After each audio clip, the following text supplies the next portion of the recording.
Hello everyone, welcome to high aims. तो यार अभी जो हम लोग पढ़ रहे हैं वो अरिथमेटिक प्रोग्रेशन पढ़ रहे हैं। लास्ट वाले वीडियो में मैंने आपको एक्सरसाइज 5.2 का क्वेश्चन नंबर 1 से लेकर क्वेश्चन नंबर 5 तक हमने यहाँ पे डिस्कस किया था। तो आज हम यार क्वेश्चन नंबर 6 से लेकर बाकी के जो क्वेश्चन है उसको डिस्कस करेंगे। तो इसमें क्या है यार कि अभी तक के जो क्वेश्चन हमने डिस्कस किया उसमें एक क्वेश्चन के अंदर बहुत सारे पार्ट थे, तो इसीलिए वो वीडियो का लेंथ ज्यादा हो रहा था, इसीलिए हमें यहाँ पे दूसरा वीडियो बनाना पड़ रहा है। अब देखते हैं हम लोग क्वेश्चन नंबर 6 को किस तरीके से सॉल्व करते हैं। तो अब देखोगे यहाँ पे क्वेश्चन नंबर 6 में क्या कह रहा है यार आपसे, एक बार इसको ढंग से आप अच्छे से पढ़ लो, फिर देखो इसको किस तरीके से हमें सॉल्व करना है। तो यहाँ पे कह रहा है check whether -150 is a term of AP this. तो यहाँ पे ये पूछ रहा है आपसे कि ये वाला जो नंबर गिवन है -150, क्या वो इस वाले एपी का टर्म है या नहीं है। तो यहाँ पे हम लोग यार फाइंड करने की कोशिश करते हैं। तो यहाँ पे हमारे पास एपी दिया हुआ है 11, 8, 5 एंड 2 डैश डैश डैश। तो यहाँ पे बताओ जो फर्स्ट टर्म हो जाएगा वो क्या हो जाएगा, 11 हो जाएगा। और यहाँ पे कॉमन डिफरेंस निकालने की कोशिश करेंगे तो यहाँ पे क्या हो जाएगा, माइनस का क्या आ जाएगा, 3 आ जाएगा। तो ये कॉमन डिफरेंस हो गया, ये फर्स्ट टर्म हो गया। अब आप मुझे बताओ कि हमारे पास जो फर्स्ट टर्म है बेटा, वो जो हमारे पास फॉर्मूला होता है ए एन इक्वल टू क्या होगा, a plus n minus 1 into क्या हो जाएगा, d हो जाएगा। और आप यहाँ पे देखो कि ये जो हमारे पास -150 है इसको हम कहाँ रख देंगे, यहाँ पे रख देंगे हम लोग a n के प्लेस पे। और जो हमारे पास फर्स्ट टर्म है वो हो जाएगा 11, और यहाँ से n माइनस 1 और d तो हमारे पास क्या आ गया, माइनस का 3 आ गया। इसको फर्दर और सॉल्व करेंगे हम लोग तो यहाँ पे हो जाएगा 150 माइनस का 11 इक्वल टू हो जाएगा माइनस टाइम 3 n माइनस 1 हो जाएगा। तो यहाँ पे -150 और -11 हो जाएगा -161 हो जाएगा। तो माइनस का 161 इक्वल टू हो जाएगा यहाँ पे माइनस टाइम्स 3 और n माइनस 1 हो जाएगा। तो minus minus cancel, 161 divide by 3 equal to क्या होगा, n माइनस 1। और यहाँ से हम लोग यार इसको अगर कैलकुलेट करेंगे तो यहाँ से देखो क्या आ जाएगा, 3 1 जा 3, और यहाँ से क्या हो जाएगा, यहाँ से आ जाएगा आपके पास में 3 5 जा क्या हो जाएगा 15, और 1 बचेगा 11 हो जाएगा। तो ये कंप्लीटली जो है वो कैंसिल आउट नहीं होगा। तो यहाँ पे ध्यान से देखना बेटा, यहाँ पे क्या आ जाएगा 161 डिवाइड बाई 3, और यहाँ पे क्या हो जाएगा प्लस का 1 इक्वल टू n हो जाएगा। तो n की जो वैल्यू होगी बेटा वो यहाँ पे क्या हो जाएगी, अगर 3 यहाँ पे लोगे तो 161 प्लस का क्या हो जाएगा यहाँ पे 3, और फाइनली यहाँ पे हमारे पास आ जाएगा 164 डिवाइड बाई 3। तो अब ध्यान से देखना बेटा, यहाँ पे जो n की वैल्यू आ रही है वो क्या आ रहा है, यहाँ पे फ्रैक्शन में आ रहा है। तो जब भी n की वैल्यू जो हो गई वो फ्रैक्शन में आएगी तो हम यहाँ पे कह देंगे कि ये जो हमारे पास -150 है वो इसका टर्म नहीं होगा। समझ रहे हैं आप, वो इसका टर्म नहीं आने वाला। जो माइनस का 150 है वो इसका टर्म नहीं आएगा। अगर यही नंबर जो हमारे पास होता वो फ्रैक्शन में नहीं आता तो हम कह देते कि ये फ्ला टर्म होगा, जो इसका क्या हो जाएगा, टर्म हो जाएगा, इस वाले एपी का हो जाएगा। तो अगर n की वैल्यू अगर फ्रैक्शन में आ जाएगा तो ये जो गिवन नंबर है वो इस एपी का पार्ट नहीं होगा। सिंपल सी बात है। इसके बाद हम लोग देखते हैं इसका जो क्वेश्चन नंबर 2 है उसको भी अच्छे से सॉल्व कर लेते हैं। तो यहाँ पे देखो किस तरीके से सॉल्व किया गया, एक बार इसको देख सकते हो। इसके बाद में हम देखेंगे क्वेश्चन नंबर 7 को किस तरीके से हमें सॉल्व करना। तो ध्यान से देखोगे यहाँ पे क्वेश्चन नंबर 7 को किस तरीके से हम लोग यहाँ पे सॉल्व करने वाले हैं, तो उसको यहाँ पे समझ लेते हैं। यहाँ पे तो देखो यहाँ पे क्या कह रहा है, कह रहा है कि find the 31st term of an AP. तो कह रहा है आपको फाइंड करना है, find the 31st term of an AP whose 11 term is 38। तो यहाँ पे बेटा A11 कितना दिया हुआ है, 38 दिया हुआ है, और यहाँ पे एंड 16 टर्म कितना दिया हुआ है, A16 कितना दिया हुआ है, वो दिया हुआ है 73 दिया हुआ। तो ये गिवन है और आपको फाइंड जो करना है वो A31 फाइंड करना है। तो यहाँ पे हमने क्वेश्चन मार्क लगा दिया, ये वाला टर्म आपको क्या करना, फाइंड करना। सिंपल सी बात है यहाँ पे। तो देखो इसको यूज करके हम लोग क्या करने वाले हैं यार, यहाँ पे जो हमारे पास A11 है वो क्या हो जाएगा 38, और A11 को क्या लिख सकते हैं, A प्लस हम लोग क्या लिखेंगे, इसको 10D लिखेंगे। क्या लिखेंगे बेटा, 10D लिखेंगे, और यहाँ से क्या आ जाएगा 38 आ जाएगा। तो ये हमारा क्या हो गया, इक्वेशन नंबर 1 हो गया। और ऐसे ही हम लोग इसको भी यूज कर लेंगे, A16 जो हमारे पास वो कितना है 73 है, और यहाँ पे हम लोग क्या लिख देंगे, ध्यान से देखना, A16 को लिख सकते हैं A प्लस हम लोग 15D लिख देंगे, और यहाँ से आ जाएगा हमारे पास 73। ये हो जाएगा इक्वेशन नंबर 2 हो जाएगा। बताओ भाई क्या इतनी बात आपको समझ में आ रही है? आई थिंक आपको ये सब कुछ समझ में आ रहा होगा क्योंकि ये सब कुछ बहुत आसान है। तो यहाँ पे हमारे पास इक्वेशन नंबर 1 क्या आ गया, A प्लस 10D, और क्या होगा 38 आ गया। तो अब क्या करेंगे हम लोग यहाँ से, अब ये इक्वेशन है और ये इक्वेशन है, इन दोनों इक्वेशन को यूज करके हम लोग क्या फाइंड करने वाले हैं, यहाँ से हम लोग A और D फाइंड कर लेंगे, यानी कॉमन डिफरेंस और फर्स्ट टर्म फाइंड कर लेंगे। देन उसके बाद में हम लोग आसानी से A31 फाइंड कर पाएंगे। तो यहाँ पे आप मुझे बताओगे, अगर हम यहाँ पे क्या कर रहे हैं यार कि जो हमारे पास सेकंड है उसमें से अगर मैं फर्स्ट को सब्ट्रैक्ट कर देता हूँ तो सेकंड में हमारे पास हो जाएगा A प्लस 15 का D हो जाएगा, और जो हमारे पास फर्स्ट है वो क्या हो जाएगा A प्लस 10D हो जाएगा। क्या हो जाएगा A प्लस 10D। और यहाँ से आ जाएगा 73 और माइनस का क्या हो जाएगा 38 हो जाएगा। तो यहाँ पे ध्यान से समझिएगा, तो a प्लस क्या होगा 15d माइनस a और माइनस का 10d आ जाएगा। और यहाँ से 73 माइनस 38 करेंगे तो यहाँ से माइनस कर दो, यहाँ पे कितना आ जाएगा बेटा, यहाँ पे 13 8 में यहाँ पे 5 आ जाएगा और 6 यहाँ पे क्या आ जाएगा 35। तो ये क्या हो गया 35 आ जाएगा।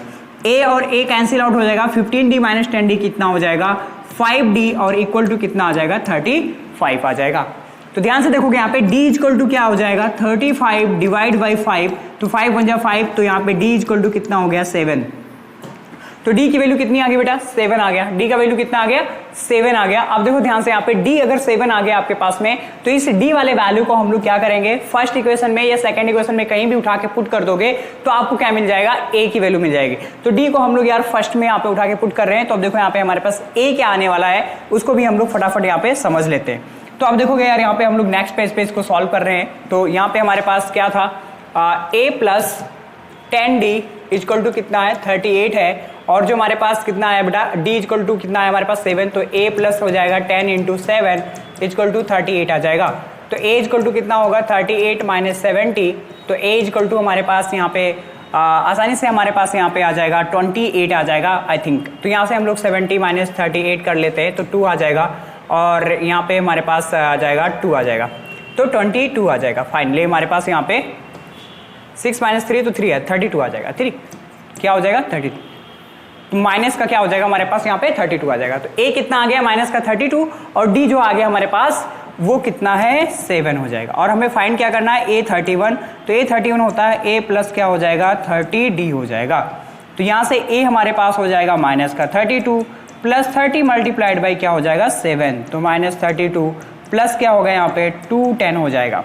क्या हो जाएगा 210 हो जाएगा, और 210 माइनस हम लोग 32 करेंगे तो यहाँ से हमारे पास 8 आ जाएगा, और यहाँ से हमारे पास 10 माइनस 3 यहाँ पे 7 आ जाएगा, और ये हो जाएगा 1, तो यहाँ से आएगा 178 आ जाएगा। तो a31 जो होगा वो कितना हो जाएगा 178 आ जाएगा। कितना आ जाएगा 178 आ जाएगा। तो ये इसका क्या होगा फाइनल आंसर हो जाएगा। तो यहाँ पे जो a31 हमारे पास क्वेश्चन में पूछा गया था वो कितना हो जाएगा 178 हो जाएगा। तो आई थिंक आपको ये क्वेश्चन समझ में आया होगा। एक बार मैं इसको स्टार्टिंग से दिखा देता हूँ। तो यहाँ से हमारे पास जो जो गिवन था यहाँ पे उसको हेल्प से हमने इक्वेशन बना लिया, और इक्वेशन बनाने के बाद में सबट्रैक्ट करके हमने d और क्या निकाल लिया यहाँ पे a की वैल्यू निकाल लिया, और फिर हमने ये वाला जो फार्मूला है a31 a प्लस 30d लिख सकते हैं इसको। तो यहाँ से हमने a और d पुट कर दिया और क्या आ जाएगा 178 आ जाएगा। तो इसको अच्छे से एक बार नोट कर लो, ये पूरा नोट कर लो, उसके बाद में ये नोट कर लो, उसके बाद में हम देखेंगे इसका जो नेक्स्ट क्वेश्चन है उसको भी अच्छे से हम लोग यहाँ पे समझ लेते हैं। तो अब देखोगे यहाँ पे क्वेश्चन नंबर 8 को किस तरीके से सॉल्व करेंगे, तो यहाँ पे पढ़ लेते हैं। तो यहाँ पे दिया एन एपी कंसिस्ट 50 टर्म्स, एक एपी है जिसके अंदर कितने 50 टर्म्स हैं, यानी आप समझ गए कि एन इक्वल टू कितना हो जाएगा 50 हो जाएगा। Of which third term is 12, तो यहाँ पे a3 कितना दिया हुआ बेटा, यहाँ पे a3 हमारे पास 12 दिया हुआ है, और and the last term is कितना दिया हुआ है 106 दिया हुआ है। तो यहाँ पे हमारे पास an जो हमारे पास है वो कितना दिया हुआ है यार 106 दिया हुआ है। फाइंड द 29 टर्म, तो यहाँ पे हमारे पास 29 टर्म क्या आएगा उसको हम लोग यहाँ पे फाइंड करने की कोशिश करते हैं यार। ठीक है, तो लास्ट टर्म कितना हमारे पास 106 दिया हुआ, तो an इक्वल टू कितना हमारे पास 106 दिया हुआ है। और यहाँ से आप समझ सकते हो कि an मतलब हमारे पास जो 50 टर्म है, यानी जो लास्ट टर्म है वो कितना दिया हुआ हमारे पास 106 दिया हुआ। तो यानी हम इसको a50 इक्वल टू क्या लिख सकते हैं 106 लिख सकते हैं। और यहाँ से आप समझते हो a50 को अपन लोग क्या बोल सकते हैं a प्लस यहाँ पे 49d इक्वल टू क्या हो जाएगा 106 हो जाएगा। तो यहाँ से ये इक्वेशन नंबर फर्स्ट आ गया, और इसको भी यूज करके हम लोग हमारे पास क्या है a3 इक्वल टू 12 है, तो यहाँ से हो जाएगा a plus 2d equal to क्या होगा 12। ये इक्वेशन नंबर क्या आ जाएगा सेकंड आ जाएगा। क्या आ जाएगा यार ये इक्वेशन नंबर क्या होगा सेकंड आ जाएगा। और यहाँ से हम लोग यार इसको यूज करके इन दोनों इक्वेशन को सॉल्व करके हम लोग यहाँ पे a और d की वैल्यू निकालेंगे। देन उसके बाद में हम फाइंड कर पाएंगे कि what is the term of 29th term क्या होने वाला है यहाँ पे। तो ध्यान से देखोगे इसको किस तरीके से हम लोग सॉल्व करते हैं। तो यहाँ पे a प्लस 2d है, यहाँ पे a प्लस 49d है। अगर हम इस पे क्या कर देंगे सबट्रैक्ट कर देंगे हम लोग, फर्स्ट माइनस सेकंड कर देंगे, फर्स्ट माइनस क्या कर देंगे सेकंड कर देंगे। तो यहाँ से देखो क्या आने वाला है यार, यहाँ पे हमारे पास हो जाएगा a प्लस 49d और क्या हो जाएगा माइनस का क्या हो जाएगा a प्लस 49d और माइनस हो जाएगा a प्लस 2d, क्या हो जाएगा a प्लस 2d और इक्वल टू क्या आने वाला है हमारे पास 106 माइनस 12, क्या हो जाएगा 106 माइनस का 12 हो जाएगा। तो यहाँ से a प्लस क्या होगा 49d माइनस ए माइनस का 2d और इक्वल टू 106 माइनस 12 करेंगे तो यहाँ पे हमारे पास आ जाएगा यार, यहाँ से हमारे पास आ जाएगा आई थिंक यहाँ पे 96 आना चाहिए। तो यहाँ पे क्या हो जाएगा, एक बार इसको माइनस कर लेते हैं 106 माइनस 12, तो यहाँ से हो जाएगा 66 माइनस 2 है, यहाँ पे 4 आ जाएगा और ये हमारे पास आ जाएगा आई थिंक 94 आएगा। ठीक है, तो क्या आ जाएगा भाई 94 आ जाएगा। तो यहाँ से हो जाएगा 90 का 4 और a तो a कैंसिल हो गया, 49 माइनस d माइनस 2 कितना होगा 49 d माइनस 2d कितना हो जाएगा 47d और इक्वल टू कितना होगा 94। तो d इक्वल टू हो जाएगा 94 और डिवाइड बाई 47, तो 47 1 जा 47, 47 2 जा, तो d इक्वल टू कितना आ जाएगा 2 आ जाएगा। d कितना आ गया भाई यहाँ पे 2 आ गया और इस वाले 2 को हम लोग यहाँ पे पुट करेंगे तो यहाँ से हमारे पास a आ जाएगा। तो a plus 2d equal to 12 को हम लोग यहाँ पे पुट कर रहे हैं तो यहाँ से ध्यान दीजिएगा a plus 2d equal to क्या हो जाएगा 12 और a plus 2 into 2 equal to 12, तो a इक्वल टू यहाँ पे 12 माइनस 4 इक्वल टू क्या आ जाएगा हमारे पास 8 आ जाएगा। तो यहाँ पे हमारे पास क्या आ गया a इक्वल टू 8 आ गया। हमें फाइंड क्या करना था 29 टर्म फाइंड करना था, तो a 29 टर्म जो होगा वो क्या हो जाएगा a प्लस 28d हो जाएगा। ये सब कुछ मैंने सिखा रखा आपको किस तरीके से करना है। तो a 29d कितना हो जाएगा, यहाँ पे a तो हमारे पास 8 हो गया और प्लस 28 मल्टीप्लाइड बाई 2, तो यहाँ से 8 प्लस हमारे पास आ जाएगा 56 और यहाँ से अगर हम लोग कैलकुलेट करेंगे तो ये हमारे पास a 29 जो होगा वो आ जाएगा 56 प्लस 8 आ जाएगा 64 आ जाएगा। तो ये हमारे पास क्या हो जाएगा फाइनल आंसर हो जाएगा कि जो 29th टर्म होगा वो कितना हो जाएगा 64 हो जाएगा। तो ये हमारा क्या होने वाला फाइनल आंसर होने वाला है। तो इसको एक बार देख लो यार किस तरीके से सॉल्व किया गया, यहाँ पे समझ सकते हो बहुत ही आसान है सब कुछ। बस आपको सिंपल से क्या करना है, जो भी बेसिक जो फंडामेंटल यहाँ पे कॉन्सेप्ट है उसी को यूज करके हमें क्या करना है, सिंपल सा इस क्वेश्चन को सॉल्व कर लेना है। तो इसको एक बार अच्छे से नोट कर लो, उसके बाद में ये नोट कर सकते हो और उसके बाद में हम लोग देखते हैं इसका जो नेक्स्ट क्वेश्चन है, क्वेश्चन नंबर 9। तो यहाँ पे दिया है यार 3rd and 9th term of AP और इतना, तो a3 हमारे पास यहाँ पे हो जाएगा 4 और यहीं से यार इक्वेशन बना लिया करो। तो a plus 2d equal to कितना हो जाएगा बेटा यहाँ पे 4 हो जाएगा, ये क्वेश्चन नंबर फर्स्ट आ गया। और 9th टर्म कितना दिया माइनस का 8, तो a9 कितना हो जाएगा माइनस का 8, तो यहाँ पे हो जाएगा a प्लस a9 दिया हो यहाँ पे तो कितना हो जाएगा बेटा 8d इक्वल टू क्या होगा माइनस का 8, ये हो जाएगा इक्वेशन नंबर सेकंड हो जाएगा। फिर ऐसे पूछा है which term of this AP is 0, तो कौन सा टर्म जो होगा इस AP का 0 होगा, तो हमें n की वैल्यू फाइंड करनी है सिंपल सा। तो ध्यान से देखो यार, ये पहले हम लोग a और d फाइंड कर लेते हैं, देन उसके बाद में हम लोग आसानी से फाइंड कर पाएंगे कि कौन सा टर्म जो है वो 0 होने वाला है, उसको भी हम आसानी से कैलकुलेट कर पाएंगे। तो सबसे पहले यहाँ पे ध्यान देखो a प्लस 2d और यहाँ पे a प्लस 8d लिखा हुआ है, तो ध्यान से देखो यार यहाँ पे क्या हो जाएगा, अगर अपन लोग फर्स्ट माइनस सेकेंड कर देते हैं तो यहाँ पे देखो क्या होने वाला है, a प्लस 2d माइनस क्या हो जाएगा a प्लस 8d और यहां से हो जाएगा बेटा यहाँ पे 4 माइनस 8 हो जाएगा। तो यहां से क्या होगा a plus 2d minus a minus का 8d इक्वल टू क्या होगा 4 प्लस का 8 हो जाएगा। तो a और a तो कैंसिल हो गया और 2d और माइनस 8d, तो यहाँ पे आ जाएगा माइनस का 6d आ जाएगा। क्या आ जाएगा माइनस का 6d और इक्वल टू 4 और 8 यहाँ पे 12 हो जाएगा। तो d इक्वल टू होगा 12 डिवाइड बाई माइनस 6 और यहाँ पे आ जाएगा माइनस का 2, तो d इक्वल टू क्या हो जाएगा माइनस का 2 आ जाएगा। तो d कितना आ गया यार हमारे पास 2 आ गया। और अगर इसी d को हम लोग क्या करें यार इक्वेशन नंबर फर्स्ट में उठा के पुट कर दें, तो यहाँ से देखो क्या आ जाएगा हमारे पास a प्लस और यहाँ से होगा 2 मल्टीप्लाइड बाई माइनस का 2 इक्वल टू कितना होगा 4, तो यहाँ से हमारे पास a और ये माइनस का 4 इक्वल टू 4, तो a इक्वल टू क्या हो जाएगा 8 हो जाएगा। तो a कितना हो जाएगा हमारे पास 8 आ जाएगा और d कितना आ गया हमारे पास माइनस का 2 आ गया। अब हमें बताना है कि कौन सा टर्म जो होगा वो हमारे पास 0 होगा। तो आपको ये बात पता है a n इक्वल टू क्या होता है a plus n minus 1 into क्या होता है d होता है। तो आप मुझे बताओ कि अगर यहाँ पे अपन लोग a n को क्या रखेंगे 0 रखेंगे और a आपके पास में आपको अभी देखा आपने यहाँ पे 8 आया और प्लस n माइनस 1 और d तो आपको पता है कितना आ रहा है यहाँ पे माइनस का 2 आ रहा है। तो इसको हम लोग क्या करेंगे यार 8 को इधर ले आओगे तो माइनस का 8 हो जाएगा और यहाँ पे माइनस का 2 मल्टीप्लाइड बाई माइनस 1, तो माइनस माइनस कैंसिल और 8 डिवाइड बाई 2 हो जाएगा, तो n माइनस 1 और यहाँ से 4 आ जाएगा, तो 4 इक्वल टू n माइनस 1, तो n इक्वल टू यहाँ पे कितना आ जाएगा 5 आ जाएगा। तो n कितना आ जाएगा 5 आ जाएगा। तो यानी जो फिफ्थ वाला टर्म होगा वो क्या होने वाला है इस AP का 0 होने वाला। तो आई थिंक जो रिक्वायर्ड टर्म होगा वो क्या होगा फिफ्थ होगा। ठीक है। तो इसका ये हमारा क्या हो जाएगा, आंसर हो जाएगा कि जो हमारा फिफ्थ वाला टर्म है वो हमारा क्या होने वाला है यार, 0 होने वाला है। तो ये सिंपल सा इसका क्या होने वाला, आंसर होने वाला है। तो एक बार इसको अच्छे से आप नोट कर लें, देख लें किस तरीके से इसको सॉल्व किया गया है। सब कुछ बहुत ही आसान होने वाला है यहाँ पे। बस आपको क्या करना है, सिंपल सा अप्रोच लगाना है और अच्छे से सारे के सारे क्वेश्चन को सॉल्व कर लेना है। चलिए देखते हैं हम लोग इसका जो नेक्स्ट क्वेश्चन है उसको भी सॉल्व कर लेते हैं। यहाँ पे देखोगे बेटा, आप ध्यान से देखना, यहाँ पे कह रहा है if 17 term of an AP exceeds its 10 term by 7 find the common difference. तो यहाँ पे क्या है बेटा, एक 17 टर्म है और एक हमारे पास यहाँ पे 10th टर्म है और हमें क्या फाइंड करना है यार, यहाँ पे हमें एपी बताना, फाइंड द कॉमन डिफरेंस बताना है यहाँ पे। तो जो 17th वाला टर्म है वो कितना एक्सीड कर रहा है, तो आप मुझे बताओ A17 जो है वो कितना हो जाएगा, A प्लस 16D हो जाएगा। और जो हमारे पास बेटा एक्सीड बाय 10th टर्म, तो A10th जो होगा A प्लस कितना हो जाएगा हमारे पास 9 का D हो जाएगा। और अगर हम बात करें ATQ, बात करें किसकी बात करें, ATQ की बात करें, तो जो हमारे पास 17th वाला टर्म है यानी वो कह रहा है A17 minus A10 equal to कितना दिया हुआ है, 7 दिया हुआ है।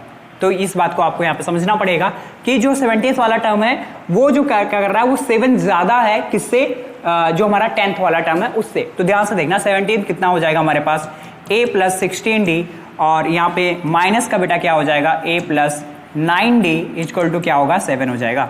तो ध्यान से देखना यहाँ पे क्या होगा, A plus 16D minus A minus 9D equal to 7। तो A से A कैंसिल हो जाएगा और 16D माइनस 9D क्या आने वाला है यहाँ पे, हमारे पास आ जाएगा यहाँ पे 7 का D इक्वल टू क्या हो जाएगा, 7 हो जाएगा। तो यहाँ से ध्यान से देखना बेटा, यहाँ पे D इक्वल टू कितना आएगा, 7 डिवाइड बाई 7, तो यहाँ से कितना आ जाएगा, 1 आ जाएगा। तो D कितना आ जाएगा, 1 आ जाएगा। D कितना आ जाएगा, 1 आ जाएगा। तो यही आपसे पूछा था कि कॉमन डिफरेंस कितना होगा, तो आप बता सकते हो कि जो कॉमन डिफरेंस होगा वो कितना होगा बेटा, कॉमन डिफरेंस जो होगा यहाँ पे वो कितना होगा, 1 होगा। तो ये इसका क्या होगा, सिंपल सा आंसर हो जाएगा। तो इसको आप अच्छे से नोट कर सकते हो कि किस तरीके से इसको सॉल्व करना है। बहुत ही आसान सा क्वेश्चन था, यहाँ पे बहुत ही इजी क्वेश्चन दिया था। बट यहाँ पे बच्चे क्या होते हैं यार, ये जो ATQ है अकॉर्डिंग टू क्वेश्चन, ये वाले इसको बनाने में ज्यादा बच्चों को दिक्कत आता है। तो यहाँ पे आपको दिक्कत नहीं आना चाहिए। तो आई थिंक आपको ये क्वेश्चन समझ में आया होगा। तो एक बार इसको अच्छे से नोट कर लो, उसके बाद में हम देखते हैं इसका जो नेक्स्ट पार्ट है उसको भी फटाफट हम लोग यहाँ पे समझ लेते हैं। अब देखते हैं बेटा, यहाँ पे क्वेश्चन नंबर जो हमारे पास 11 है उसको सॉल्व कर लेते हैं यहाँ पे। तो कह रहा है which term of AP this will be 132 more than it's 54 term. तो ध्यान से देखना, यहाँ पे AP दिया हमारे पास 3, 15, 27 एंड 39 एंड सो ऑन। ठीक है, ओके भाई, फाइन, समझ रहे हो बातों को आप अच्छे से। तो यहाँ पे हमारे पास फर्स्ट टर्म कितना हो जाएगा, 3 और कॉमन डिफरेंस हो जाएगा 15 माइनस 3 यानी 12 हो जाएगा।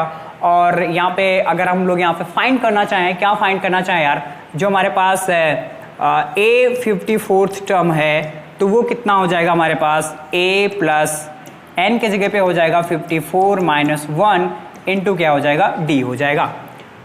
तो अब ध्यान से देखना, A54 टर्म हमें यहाँ पे फाइंड करना है और वो क्या होने वाला है, ध्यान से देखना, A कितना हो जाएगा 3 और प्लस यहाँ पे हमारे पास आ जाएगा 53 और मल्टीप्लाइड बाई यहाँ पे कितना हो जाएगा बेटा, 12 हो जाएगा। तो ध्यान से देखना, 3 प्लस यहाँ पे हम लोग क्या कर लेते हैं बेटा, 53 को क्या कर लेते हैं, मल्टीप्लाई कर देते हैं 12 से। 2 3 जा 6, 2 5 जा 10 एंड 1 3 जा 1 5 जा 6 3 एंड 6। तो यहाँ पे हमारे पास क्या आ जाएगा बेटा, बताना ध्यान से, यहाँ पे हमारे पास 6 3 6 आ जाएगा। क्या आ जाएगा, 6 3 6 आ जाएगा। और यहाँ पे अगर हम लोग एक बार इसको कैलकुलेट कर लेते हैं दोबारा, तो यहाँ पे 106 आएगा और यहाँ पे 156, तो 3 और यहाँ पे 636 बिल्कुल सही है। तो यहाँ पे क्या हो जाएगा, यहाँ पे हमारे पास 639 आ जाएगा।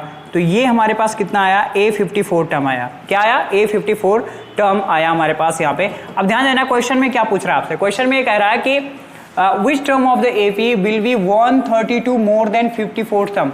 अब ये जो हमारे पास A54 आया ना, अब इसको हमने क्या करनी है बेटा, यहाँ पे ध्यान से देखना, इसमें हमें क्या ऐड कर देना, 1 कितना ऐड कर देना, 132 ऐड कर देना। 154 इक्वल टू हो जाएगा 639 प्लस क्या होगा, 132 होगा।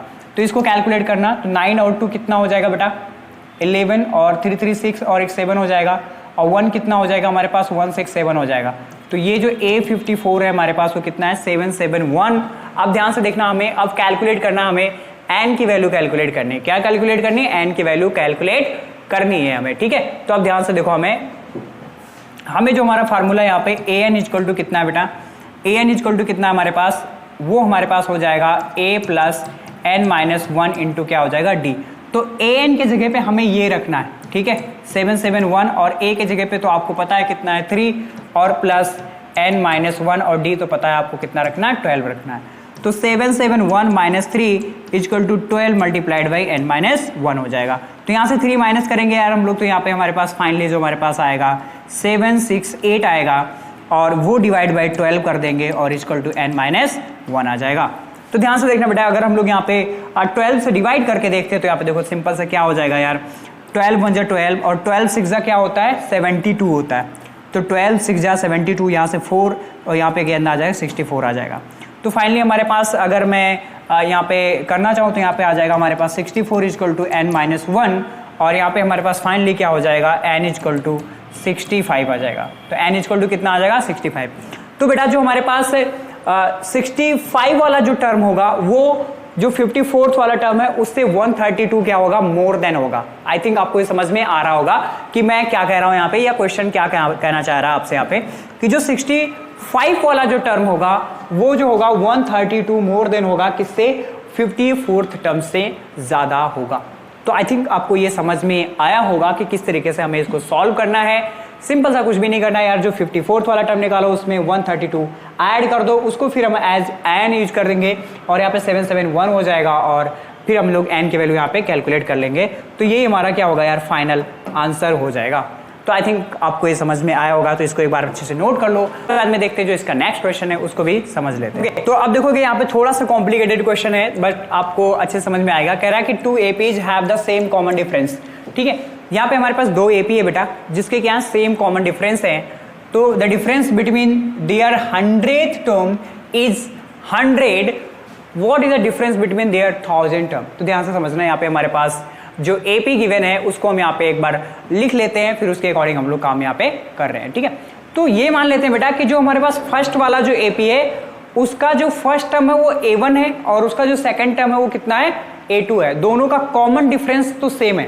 क्या बेटा, दोनों का जो कॉमन डिफरेंस है वो क्या है सेम है। तो ध्यान से देखना, अगर हम लोग फर्स्ट वाले AP को यहाँ पे हम लोग उसके फर्स्ट वाले AP को जो हम लोग यहाँ पे लिखेंगे, फर्स्ट वाले AP को यहाँ पे अगर हम लिखना चाहेंगे तो हमने यहाँ पे लिख दिया A1 और क्या हो जाएगा A1 प्लस D, और क्या हो जाएगा बेटा A1 प्लस